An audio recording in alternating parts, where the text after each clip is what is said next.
당신의 인생이 지금 막다른 길에 서 있다면 출애굽기를 반드시 들어야 합니다. 왜냐하면 하나님은 막다른 홍해 앞에서 가장 위대한 길을 여셨기 때문입니다. 출애굽기 성경 66권 가운데 이 책은 자유와 구속의 갈림길에서 하나님이 어떤 분이신지를 극명하게 보여주는 말씀입니다. 창세기가 하나님께서 한 민족을 선택하신 이야기였다면 출애굽기는 그 민족을 어떻게 이끌어 가시는지에 대한 이야기입니다. 모든 이야기는 한 사람 모세로부터 시작됩니다. 죽음의 명령이 내려진 그 시대, 갈대상자에 실려 나일강에 띄워진 아기 모세. 왕궁에서 자란 그는 이스라엘 민족의 고통을 보며 결국 미디안 광야로 도망쳐야 했습니다. 그러나 바로 그 광야에서 하나님은 모세를 부르십니다. 떨기나무 불꽃 가운데 모세를 향한 부르심은 단호했습니다. 이제 내가 너를 바로에게 보내어 너로 내 백성 이스라엘 자손을 애굽에서 인도하여 내게 하리라. 출애굽기 3장 10절. 이 장면에서 우리는 하나님이 무능해 보이는 자를 들어 일하신다는 사실을 보게 됩니다. 말도 느리고 자격도 없어 보이는 모세.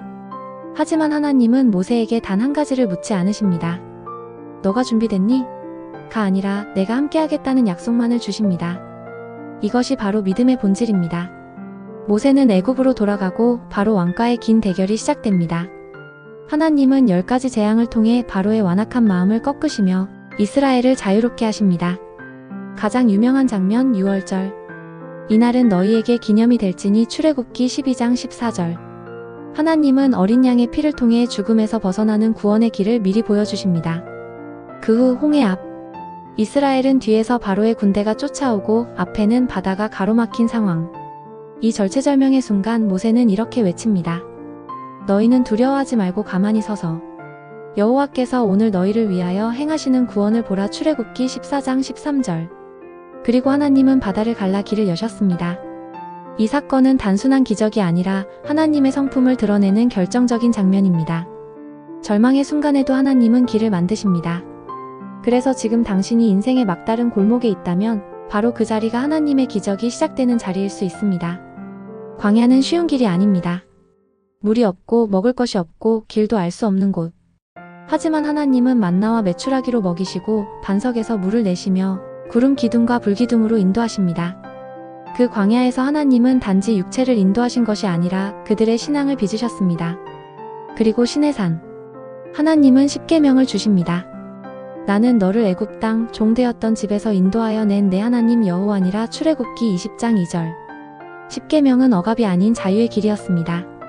단죄하지 말라는 명령이 아니라 자유를 잃지 않기 위한 하나님의 보호장치였습니다. 출애굽기의 후반부는 성막에 대한 말씀으로 가득합니다. 왜 이렇게 많은 장을 할애했을까요? 하나님은 단지 이스라엘을 구해내기만 하신 것이 아니라 그들과 함께 거하시기 원하셨기 때문입니다. 광야 한가운데에 하나님의 임재가 머무는 성막. 그것은 하나님이 어떤 분이신지를 우리에게 보여줍니다. 위험한 세상 속에서도 하나님은 함께 하십니다. 사랑하는 여러분, 출애굽기는 옛날 이야기도 이스라엘만의 역사도 아닙니다. 지금도 우리 삶의 홍해 앞에서 광야 한가운데서 하나님은 일하고 계십니다. 우리를 자유롭게 하시고 우리와 동행하시며 마침내 약속의 땅으로 이끄시는 분. 그분이 바로 우리 하나님이십니다. 내가 반드시 너와 함께 있으리라. 출애굽기 3장 12절. 이 말씀이 오늘도 당신의 하루 가운데 이루어지길 기도합니다.